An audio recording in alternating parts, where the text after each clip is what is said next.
Welcome to Dome Theory 78. We welcome back Wes Goldberg. And last time we talked, Wes, I had a feeling we were going to be talking again later in the season. And here we are. Believe as we roll through the East Finals here that these are the two teams since about the mid 2000s that have the most East Finals appearances. I want to say off the top of my head 8 for the Heat, 7 for the Celtics, something like that. And they played in 2020.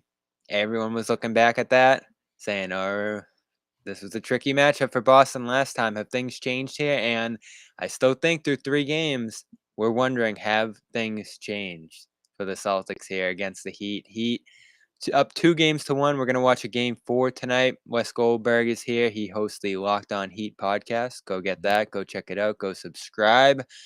Wes, it's been weird so far, is the word I'll use. Al Horford and Smart are out for game 1. Celtics dominate the first half, completely squander it in the third. They lose. Al and Smart come back for game 2. Celtics dominate, pretty much wall to wall. Smart goes down again in game 3. Robert Williams goes down for that game. Heat run away in the second half, or pretty much wall to wall in that one too for Miami. And now game 4, Tyler Hero's out, Jimmy Butler's banged up, and it's like, who's just gonna survive this series physically at this point? Yeah, that's kind of been my takeaway so far is just how physical this series has been overall, specifically on Miami's side. Like I think going into this series, everybody knew, Boston probably has more just raw talent. They have the best player in the series in Jason Tatum. They were the Vegas favorite, and they were the Vegas favorite for a reason, right? You can't really disagree with that. But the route for the Heat to win this series was going to be to turn it into an in the mud, physical kind of brawl of a series. And for the most part, for the first 3 games, I think they've done that, right? Like they have really kind of set the tone, even though they got blown out in that game too.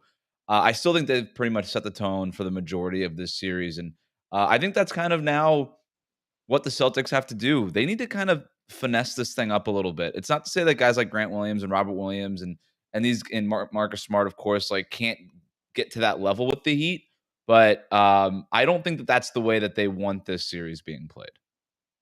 So you think they need to go more the finesse route and turn it into a skills game? Game 2, they kind of go and do that, right? 28 Yep. assists, 20 for 43-point shooting.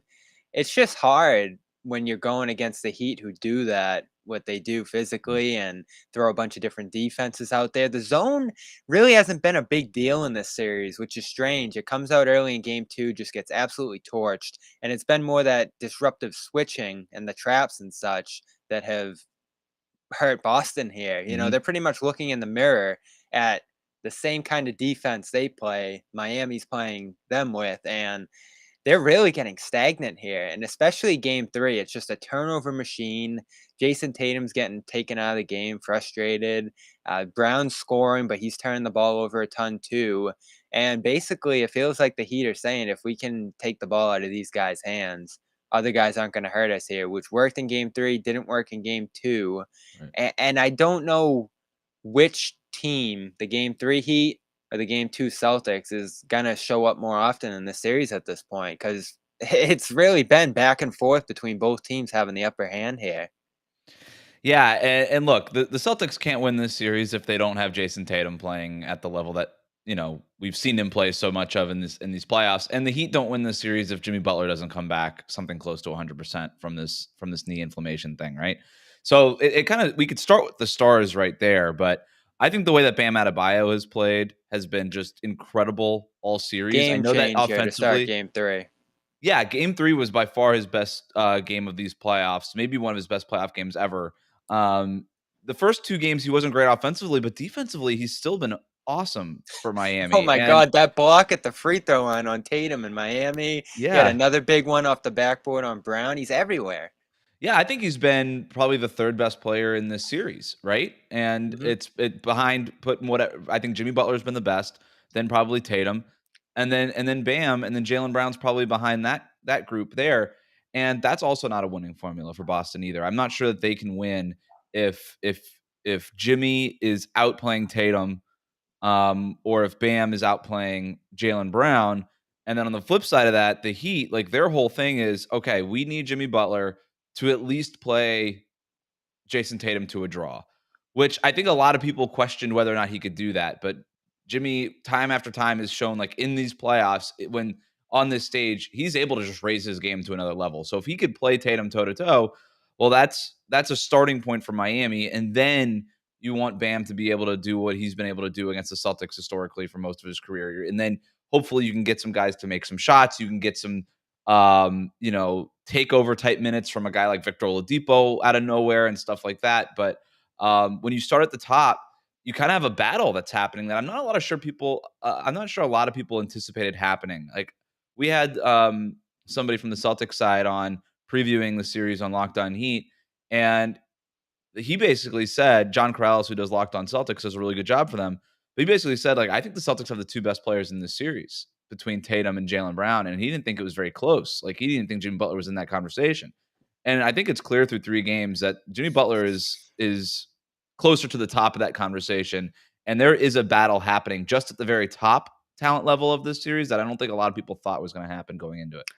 No, I didn't expect it either, and I came into the series, again, doing what I did in 2020, just overlooking the Heat, just not really getting what it is about them, and I really held myself doing it. I was like, I shouldn't do this again. It killed me last time. They're the 1 seed for a reason here. They were great all season, and they gave Boston a ton of trouble in their final meeting there when they were fully healthy, but I guess it was just a combination of Kyle Lowry coming in with a hamstring injury, Mhm. the Heat sort of rolling through 2 teams that rolled over, and the Celtics really showing a lot offensively in round 2. It felt like they were past some of their old issues, despite them creeping up a little bit in round 2 against Milwaukee there. But if you get through Giannis and what he was doing in that series and you survive, it felt like the Heat should be beatable. But there's just something intangible about this team. I think they know Boston's personnel really well. I think they're well suited to making the Celtics stagnant offensively, and then that just sort of flows into Miami's transition game. And I think you hit the nail on the head with Butler. These are 2 guys in Butler and Tatum who I think are sort of in the same place in the league when it comes to the hierarchy, like right around that top 10 range. Mhm. Tatum shot up to top 5 conversations this year at times, I think, especially getting into the MVP race there. But you're seeing in this series that Butler at his best is probably better than Tatum, and it comes down to his facilitating, which is just fantastic. If he wants to focus on that all game, he can impact the game without really scoring. He has the high-end scoring that you saw in game 1, and then the free throws. He can just draw free throws at will, attack Mhm. different guys, really expose a guy like Peyton Pritchard who comes in and does a decent job defensively, but if he gets in that matchup, he's gonna be in trouble, and he took over game 1. Felt like Bam was passive the first 2 games, wanted to do the handoffs, wanted to do all the facilitating himself, and the Heat are kind of a weird team in that offensively, they're not always gonna have a one that they turn to. Butler's that guy more often than not, but guys can get passive, it feels like, on that side. They can get comfortable passing the ball, trying to let others do it, and they really needed Bam to start attacking Boston's interior, and he comes out to start game 3, and it's like bang, right by Horford, bang, right over Tice, hitting those short range jumpers. And all of a sudden, he had 6 shot attempts in the first 6 minutes when he shot 6 times all of game 2. So those 2 getting aggressive and playing at their peak level feels like changed the series. Yeah, I mean, not a coincidence that Bam got way more aggressive, stopped looking to facilitate, started looking to score more once Kyle Lowry got back, right? Like that, Yep. it's just funny how that happens. I mean, you start to overthink it. You try to, people, I know Heat fans were like, why isn't Bam being more aggressive? Why is he only taking like 11 shots or 10 shots or whatever it was in the first 2 games, whatever it was? And, part of it is just like maybe you just need your point guard to set you up a little bit. It's not rocket science. Maybe that helps. But I also thought Bam did a really good job of just kind of grabbing the ball, taking it full court, playing some transition game, just looking at the basket a little bit more in game 3. And that after all the success that he saw, I expect that to be the case going forward with him. At least he'll try it. I don't know that he'll score 30 every time, but he'll at least try it, right? And so I think that's where we're at with Bam. And then, for the rest of it, I'm really curious to see how Tatum responds because we've seen this a couple times in the playoffs, right? Where he has a bad game and then he answers it with like a Jason Tatum classic, right? And Yeah. and so I think that's what a lot of Celtics fans are hoping for. But I do think that there was a little bit of a sense of maybe overlooking Miami because of whatever reason. I'm still not completely sure why the Heat are so overlooked, like nationally. Well, let's key in on Lowry there Okay, because I think he's as good of an example as anyone for this. You look at the numbers coming in to Game 3; they're pretty grisly. He just shot so horribly, was an older guy with a hamstring injury here, and you're right. like, all right, how's he even going to look that he gets back on the court there? And he comes out, and I don't think the numbers were amazing from Game 3. I don't have them in front of me, his Game 3, but if you just watch his game, Right. especially the first few minutes there, pushing the pace, as you said, setting up Bam in the right spots, and even just the feel on certain plays. Like he hit this ridiculous leaning jumper over Tatum. Mhm. And you just watch him, and there's a feel for the game, there's a connectivity with all his teammates there. And I think as a whole, the Heat, they're just a team. You look at the individual parts, Max Strus, Hero, Deadman off the bench. Like you just look at all these different individual pieces. PJ Tucker even's a really good example of this. None of these guys are outstanding. Even Butler's a one. Like people Yeah. overlook him as a one and wouldn't put him in the top echelon of number one options in the league. But in terms of connecting with everybody, he's exactly what they need as a one, and everything just connects here. On the Boston side, they've gotten better at connecting, but there's still disconnected stretches for them. And you talk about the quarters in this series. Like the Celtics have won a bunch of quarters, but in the key stretches they went disconnected for a certain amount of time that killed them. And the Mhm. Heat, it's like they just they don't even have to look at each other. They don't really Right. even have to like scheme stuff up. They're just so well connected. Yeah, and it's crazy. People talk about the Heat, like people don't talk about the Heat all that often, but when they do, and especially opponents, I notice this, like talking to other players and coaches, they'll be like, the Heat just they've been playing together so long, they have so much chemistry. And I'm like, what are you talking about? Like two of these five starters going into the season never played with each other, Lowry and PJ Tucker. It's not like there's this idea that they've been on the Heat forever already. Like and because it kind of feels like it, doesn't it? Because they are so connected on the court. But they just What got do you here. think it is? Is it the system? Is it just easy to I think step it's into the partly the system. system I that they also run? think Yeah. that it's partly that, but it's a hard system, man. But it's not like it's not like a Mike Budenholzer thing where it's like, okay, these are our sets, and we're gonna kind of we're gonna be very orthodox when it comes to all this stuff, and this is it. This is how we do things. Period. End of story. With Miami, it's a lot more read and react. It's very similar to the Warriors, and I think a lot of people would be surprised to even hear that. But because the Warriors look so much different, because they are very much like a jump shooting finesse team with Steph and Clay, and like the Heat don't launch that many threes, and they're not that great at the 3-point shooting, at least not in the playoffs. But in terms of just like the off ball movement, the constant cutting, the constant movement on offense, like the Warriors and the Heat are the teams that led the league in the regular season in just sheer cutting, according to the tracking data. Like they cut more than any other team, and it's not close between those two teams and everybody else. But and so I think that when you find players who are just good at that stuff, just high IQ basketball players, might not be the greatest athletes, right?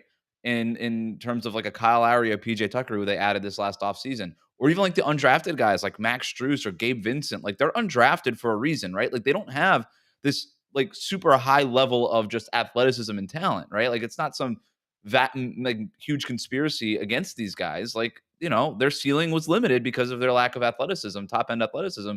But they're smart. They can hit shots. They're good at dribbling the ball. Like they're good. They're fine, like not being the number one guy or the number two guy, but playing complementary roles. And the Heat just find guys that fit that system.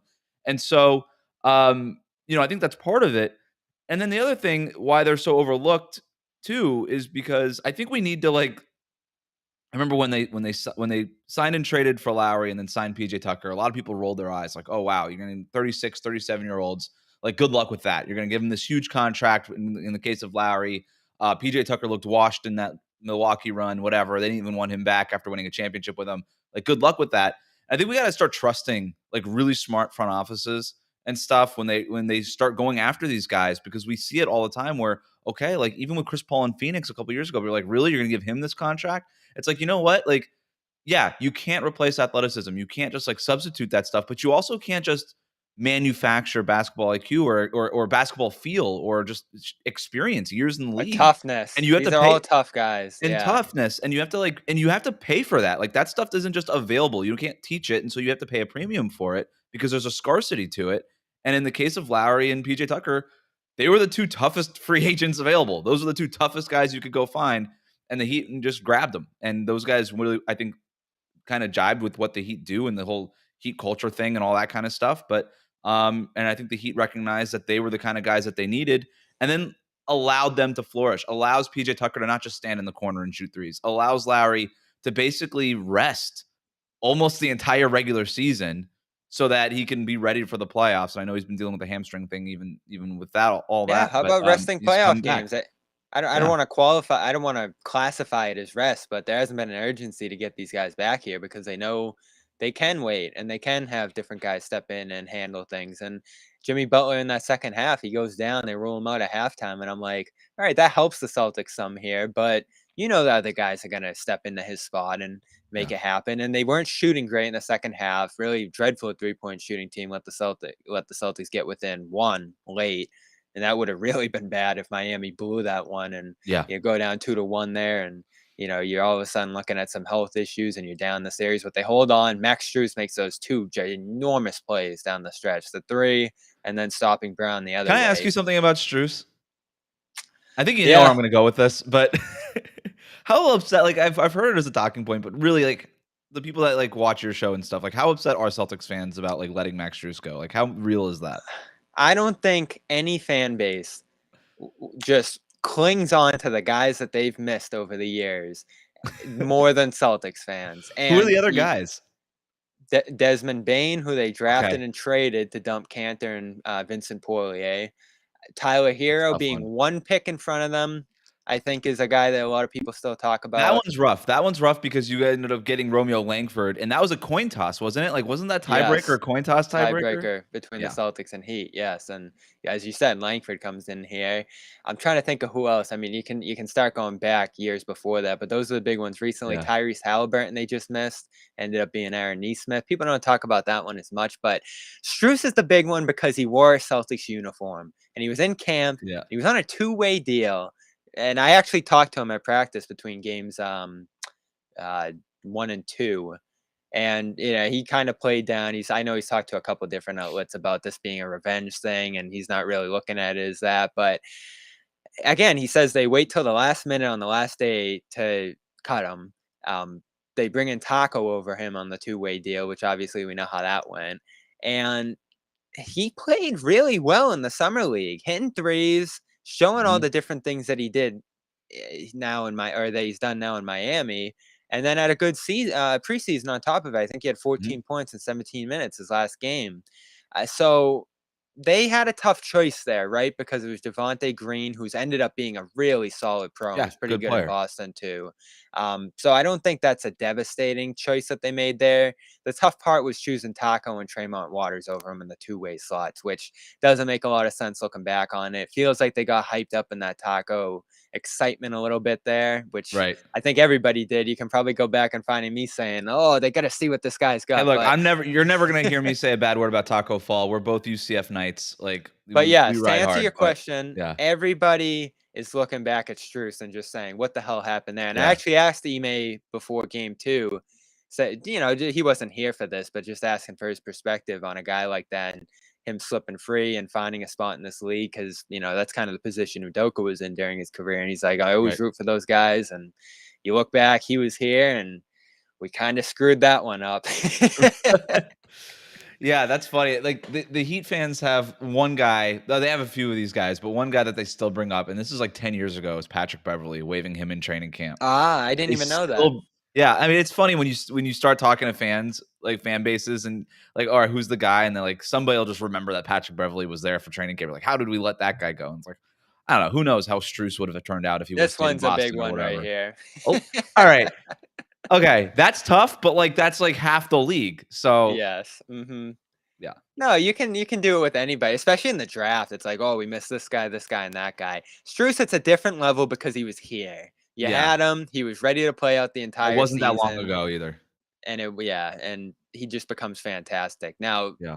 with those guys, it's always a question of would it have worked there? Would he have even played in Boston? Would he have developed? You always have to ask those questions. And certainly Miami was well suited to plug him in. But I do find it amazing that it worked out from that way in Miami because you had Duncan Robinson in front of him. Mhm. You had a couple of different wings. I know Iguodala and Jay Crowder just left, so that was a little bit of an opportunity for him to get in there. But what do you think was the key to him Mhm. rising so quickly? He just started playing well, I guess.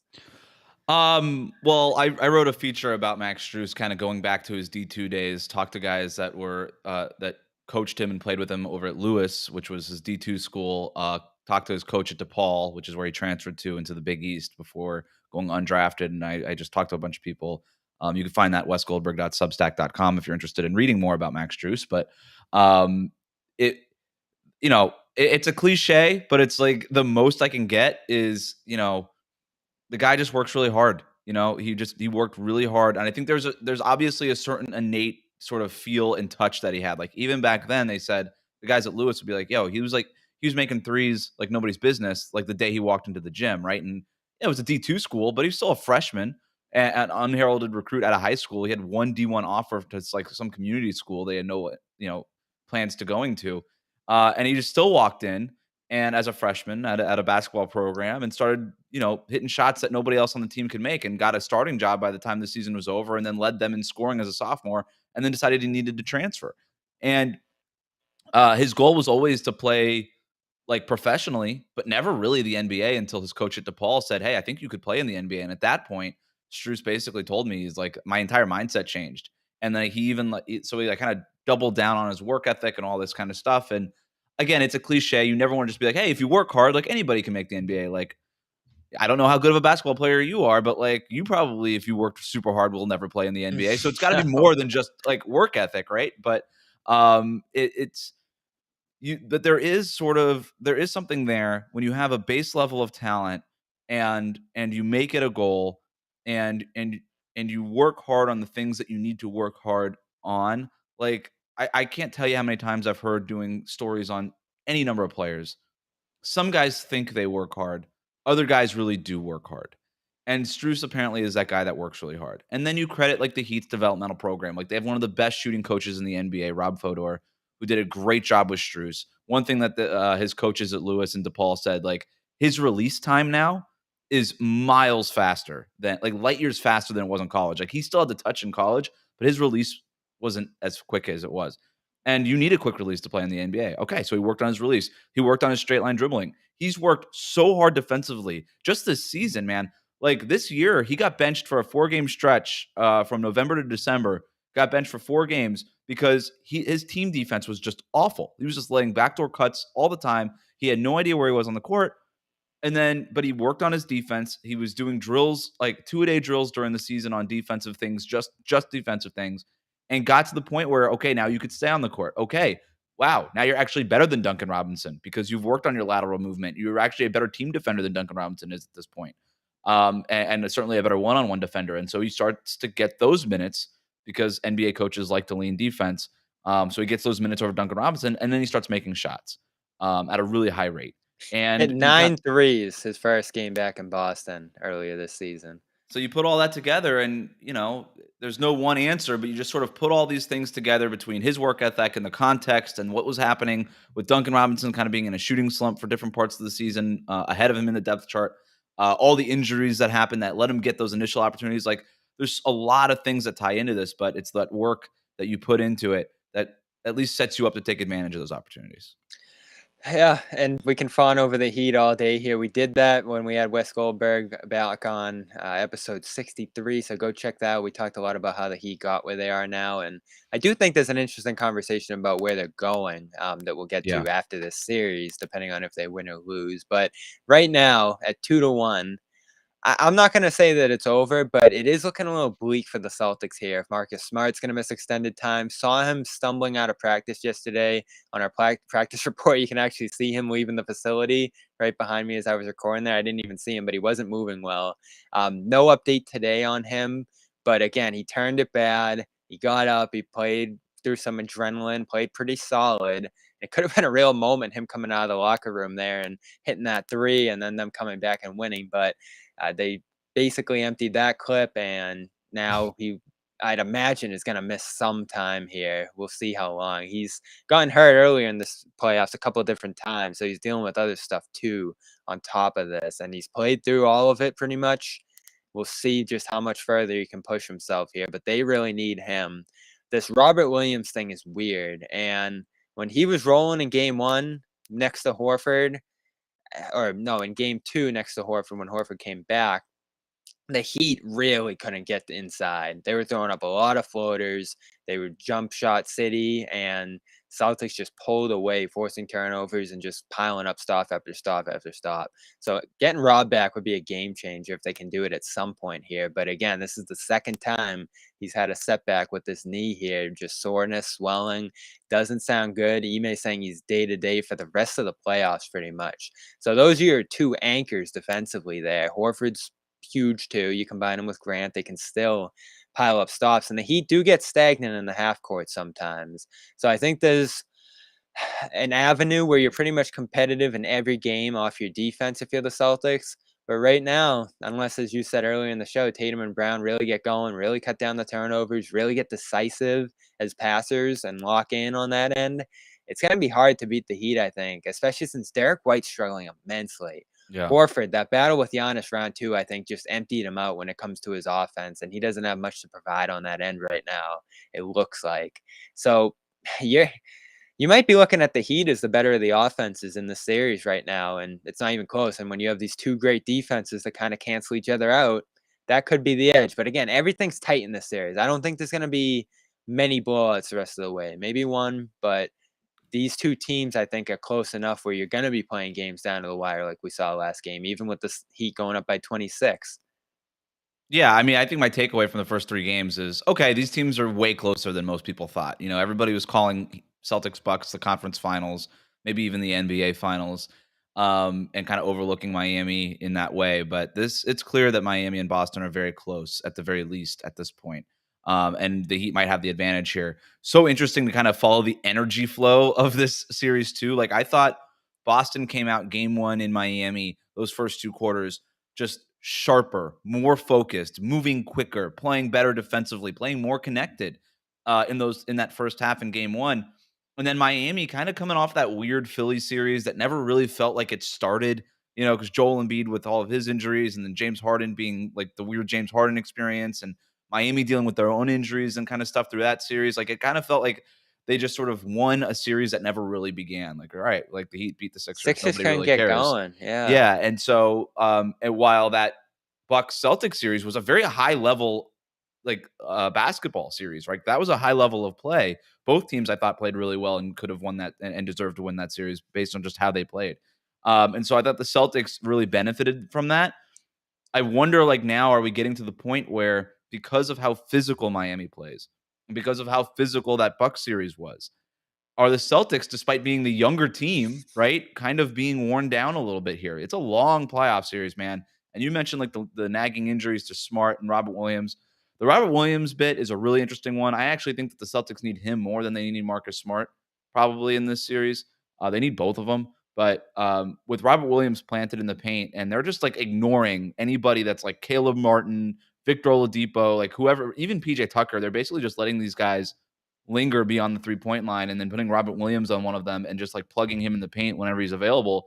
And that really kind of cuts off that deep rim penetration for Bam Adebayo. And when you Bam can hit those mid-range little push shots, but when he's limited to that, that's tough. Like, he needs to get to the rim and start seeing some of them go down and then sort of open up the rest of his game to that mid-range area. When you're taking that away from the very beginning, it's a very different level of Bam Adebayo offensively that you're going to get. I think there's ways that we'll see Miami try to counter all that stuff that they were probably prepared to do going into game 3 before Robert Williams was a late scratch in that game.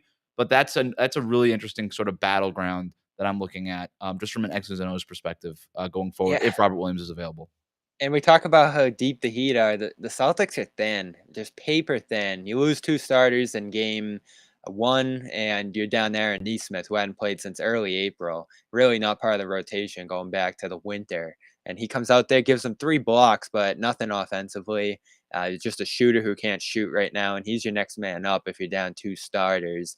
Derek White, who will have to step into that point guard spot if Smart's out. I mean, I said this on Twitter. We gotta start having a conversation about him soon. And some of my colleagues on the Garden Report there started talking sooner than I did, and I fell in the camp of saying, all right, he's shooting poorly, but he's giving you the movement and the defense and everything else there. But at some point, if you're shooting 33% from the field, 23% from three, stepping in the starting lineup and scoring 0 points some games when you have to play more minutes, and just looking tentative out there as a whole. He talked at shoot around today saying that he's just been passive. And, I've talked to some people who just think he's completely in his own head right now. Mm. And that trade, more and more, you give up 2 firsts, rights to 2 firsts in the future. Good shooter in Richardson, Romeo, whatever. Don't think that was much to give up there. But you did give up some stuff here. And no matter what you think of White as a role guy, beyond the box score guy, a guy who you have to watch to see his impact more than his stats. I think that can all be true, but you got to put the ball in the basket at some point, or you're not going to be able to do the other things as effectively as you want. Because guys are going to play off you. They're going to dare you to shoot. He went 1 for 10 in Game 7 against the Bucks. And in that Game 2 spot start for Smart, he had 0 points. And this series so far, too, I believe 0 points last game, Game 3. He just isn't giving you anything out there, and you're seeing Peyton Pritchard start to dig into those minutes. I Yep. think that's probably something you're going to have to do if you're the Celtics, because he just doesn't have it right now. Right. And there's really nothing it seems like you can do to get him going. And at some point, you just go with the hotter hand over this guy. And it feels like that's where this series is headed, and it's tricky with Pritchard too, because Butler can find him, hunt him out. The Heat are good at finding a guy like that, and That's the all of a thing with sudden, I Pritchard. think your defense gets hurt. Yeah, so they're in a tricky spot depth-wise. I thought Tice was horrible in Game 3 too. Yeah, Tice can't play in this series. I think that's been pretty much proven. Like, one of the favorite like Heat fan talking points now is like that anonymous scout during the bubble being like, "Yeah, Daniel Tice and Bam Adebayo, that's a wash." I didn't even Like, think about that. Yeah, that was the story of the bubble. You didn't have yeah, Al. Rob wasn't ready to play at that point. You played Grant center some, but it was mostly Bam lighting up Tice. yeah, but like that trade off that you're talking about, like the Derek White versus the Peyton Pritchard thing specifically, like that's That's true for Miami. They have some tough trade-offs too, right? Like, do you want to play Caleb Martin even though he gives you something defensively, but he's not hitting any shots? Sort of like the Derek White situation, right? Or do you lean towards more like Tyler Hero's out for tonight, but do you play him the more minutes? Or do you go even Duncan Robinson off the bench, who we know can make threes, even They though have a lot of defensively that's a options. concern? But none of them are perfect, right? Yeah. And you can even say the same thing about Golden State and Dallas. Like that's kind of what's cool about this Final Four right now is that none of these teams are juggernauts. None of them are perfect. None of them just are like 1 to 8. Hey, we've got a starting 5 of Hall of Famers and Andre Iguodala and Sean Livingston coming off the bench, right? Like none of these teams are like that anymore. And so, um, it kind of comes down to coaching. I think more than anything is how do you scheme out how do you choose the right players, number 1? Then how do you scheme out some of their weaknesses while empowering the strengths that you're obviously looking for in playing them major minutes? And so, Mhm. I think Eric Spoelstra did a masterful job of that in Game 3. There are some things I'm concerned, like, I don't love the lineups with Duncan Robinson, Tyler Hero, and Gabe Vincent out there, like, even if Oladipo they was played great zone. late. Oladipo was a great option late to go. Like, to start him in that second half is, like there's not a lot of players or teams that could pull that off after not being in the game plan, in the first half at all. And then they're like, all right, now you're going to start for Jimmy Butler, who's been the best player in the series. Like, good luck with that. And there's not a lot of players who could pull that off, let alone maybe swing the game the way that Oladipo did with his defense on Jalen And Brown there. Udoka's So been good. I'm the biggest Udoka's been Udoka awesome. fan going, but He's already a overthinking a better bit. coach than Brad Stevens is, right? Like, I think every like a game day coach. For the room, yes. If for the messaging, for the room, for getting guys to buy in, and that's half the battle in the NBA, right? Stevens' message, I just think, had gone stale, and I wasn't an advocate for getting rid of him. I loved him. I still think scheming out of timeouts, play calling, Yeah. mixing and matching, raising up young guys. I think you still give Stevens the edge there. I'm not sure how much the younger guys on this roster developed. There's not a lot of them anyway under Udoka here, but that was something Stevens did fairly well, and Udoka, we'll see. I mean, Neesmith's gotten a little better this year, but can never crack the rotation. Pritchard still is who he was, kind of. I guess Grant got better this year defensively, but that's probably still a little bit of a wash. But in terms of handling the room, it's day and night. And I love Udoka's just ability to get into the team here, dig into them at times, criticize them. He got knocked a bit earlier in the year for it, especially when they were under 500, and he just kept criticizing them. And he looks back on it now and says, "Yeah, I know you guys didn't love that back then, but it worked. I called them out after that Knicks collapse, and here we are." But to just bring it back to the personnel in this series, you talk about Spoelstra picking the right guys. Udoka overthinking starting Tice, I think, to start game 3, just a Yep. bad move there. And then is he still going to get caught between White and Pritchard? And we haven't had to really dig into Udoka's personnel decisions because the team's so thin and they've been healthy and they've effectively just been rolling the same lineups out there, thin rotation, and it's worked. Now all of a sudden you got to make that White Pritchard decision. You got to maybe go smaller instead of playing Tice. These decisions that he's making now, I think, get magnified a little bit when, as you say, Spoelstra's on the other side, just hitting all the right buttons. Yeah, I mean, that's been why the Heat have the number 1 seed. Like, they're not this isn't some, like, juggernaut team number 1, like, with all these, like, great, all-star players. So that's not where they're coming And let's from. and let's It compare wasn't this this to and let's compare this to round 1 and round 2 for the Celtics. Bud, Right. think we all know how we feel about Bud. Solid, but maybe a little slow to adjust. And round 1, Steve Nash. I mean, come on. But now it's Spoelstra on the other Right. side. And look, I don't think that there's a coach in the NBA that's gonna outcoach Spoelstra, right? Not at this Hmm. point. Like, Spoelstra is at his coaching prime right now. Like, he has seen it all. He's done it all. He's coached, like, huge, superstars, LeBron James, Dwayne Wade, Chris Bosh, and he's coached really crappy teams and now he's kind of come out the other side of that, having developed some of these guys, and really knows this team really well. And so, yeah, nobody's outcoaching Spo at this point. But, yeah, I think even you could even say the same thing for Spo. Like, I think Udoka is probably the best coach he's faced in these playoffs. I thought Doc Rivers kind of got blasted a little bit too Doc much, was a but little you could just see Doc begging his team to get into it, and they just weren't answering him. It's so weird what happened there, and he didn't get fired, which I don't know what's gonna happen there. Harden's a free agent. right, Don't know, but yeah, if he got fortunate running into a little bit of a broken group there, and then round 1, um, Atlanta, Nate McMillan. Nate So McMillan, they were who kinda kind of lost the rope on that team yeah. this year after kind of leading them to the surge last season. But to go back to the original point, like, the reason Spo is able to, like, pull the right levers and push the right buttons for this team is because they're practiced through it through the season. Like I said, this is not a team led by extreme top end talent, winning 60 games like the Dynasty Warriors were, and they could just sort of sleepwalk through the season because of their talent. Or it's not like a team that just was insanely healthy all year either, and just sort and kind of won the war of attrition. Like, this was a team that was banged up all season long. Like, Lowry and Jimmy and missed a ton of games. Bam Adebayo missed a third of the season. Like, they were missing their top guys for a lot of the year, and so they had to lean on Gabe Vincent, Max Strus, Caleb Martin, all these different guys throughout the year. And so I think that, having had done that, kind of set up weirdly the Heat for this moment where Spo just has such a good pulse for what these guys can do under what circumstances, and he's able to just push the right buttons and figure out what he needs. I thought, there's some things that I wouldn't have done if I were Spoelstra, but I think overall, like, you've got to see the body of work here and what he's been able to do even to this point all season long. I was shocked that he wasn't more of a candidate for Coach of the Year. I thought that was wild. There were a lot of good candidates. There were. Ime was one as well that I think got overlooked a little bit. Um, but it's hard to. Actually. I was kind of refuting Monty a bit. I mean, it felt like they gave him that for last year because Yeah, they didn't they give it did. to him last year. They gave it to Tibbs. So I think all the other candidates were pretty fitting there. It's tough to knock a guy who wins 65 games, but this isn't the most wins as a head coach award. It's a lot of other factors I think you have to consider there. And I would have put Ime and Spoelstra over Yeah. Monty Williams. So um, last thing I got, you talk about the health there. The Heat injury report's been pretty loaded here, and I'm sure you guys kind of roll your eyes at it every time because it's like Strus, Vincent, Right. Butler now. I guess it's a little more real, but Tucker, you just kind of know all those guys are going to play when they appear on a hero now, a different story. But just how banged up is this Heat team? I know they're probably all managing something at this point in the playoffs, but you just see that list. It's pretty loaded every game.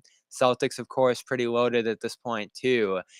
Heroes down. I know they're expecting them to play in Game 5, but is is the health of this Heat team going to come into play a little bit, you think, at this point, or is this just minor stuff that they're just putting on the list because they have to?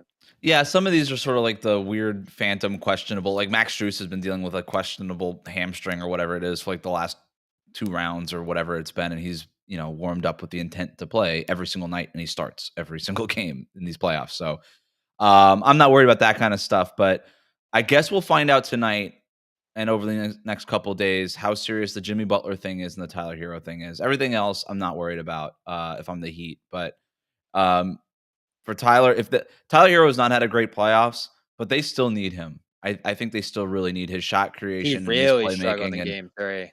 yeah, I mean, he can't make a three-pointer to save his life right now, but he does there is that doesn't mean he won't, right? Like there is a level of skill that they need, especially if Boston's defense locks up, if they get Robert Williams back and it looks closer that it did in game 2 than it did in games 1 and 3, then all of a sudden and you start to tailor off the Daniel Tice minutes probably. Boston's defense can kind of screw things up for Miami, and then you come really reliant on Jimmy Butler, who is not 100% right now. And so you don't really know what you can expect from him, right? Well, who Going into steps tonight up and in going forward. Hero's place? It's Oladipo and Probably Robinson, Oladipo is right? the sixth man, and maybe Duncan Robinson sees some minutes. And Robinson has struggled. They've tried him a little bit. Oladipo offensively, it's unreal how much he's dropped off, but he does give you defense.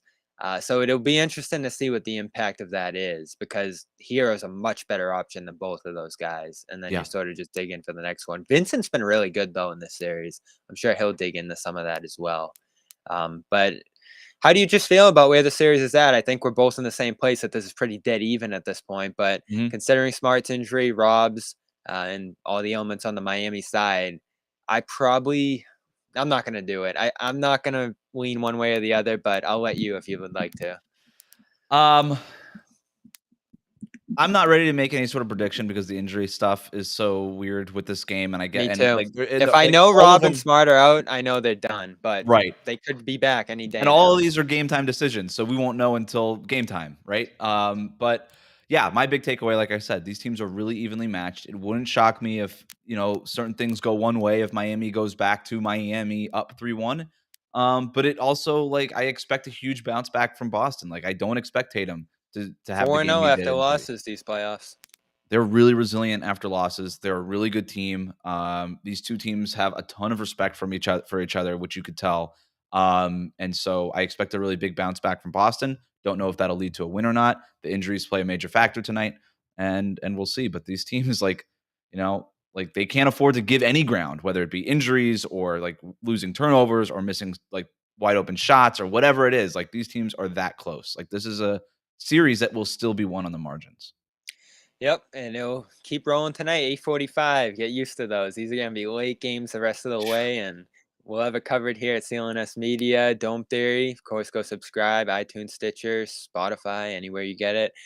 Go check out Wes Goldberg's Locked On Heat podcast, as well as you said wesgoldberg.substack.com, where you're doing your writing, right? That's right. Yep, Go and some check out stuff for that the Miami Max. Herald as well, so check that out too. All right. Appreciate him being on here. Great talking to him as always. We'll see you down in Miami at some point when we get back down there for coverage on that side. And appreciate your time today. Thanks, man.